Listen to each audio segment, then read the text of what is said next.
My name is Councillor Anthony McCaul. I'm a ward councillor for Deansgate in Manchester and the Deputy Exec Member for Clean Air, Transport and Environment. The current bike hangar scheme in Manchester is a pilot scheme. We've got 9 hangars in with a 10th due to go in, and this is trialling Cycle Hoop's new electronic access using the app to access the bike hangars.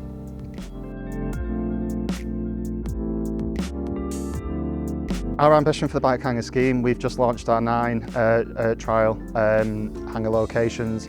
All of them are fully booked with a waiting list of 90 across the 9 locations. So we're just going through a procurement process with an ambition to launch 30 more hangar locations in the new year. So security is very important. It's something that our residents have told us is a reason why they've not yet done the modal shift from car to bike. Bike theft unfortunately is an issue in urban and city areas, so a secure, safe and dry hangar is very much important. The response from the community has been positive. You can see this by our waiting list. These are the first hangars we have put in the city for residents' use, door-to-door use, so from home to work.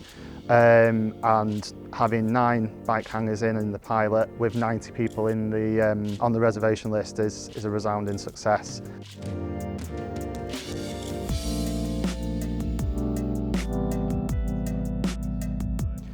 So my advice to other local authorities and councillors looking to put bike hangars in is just to be brave and get them in.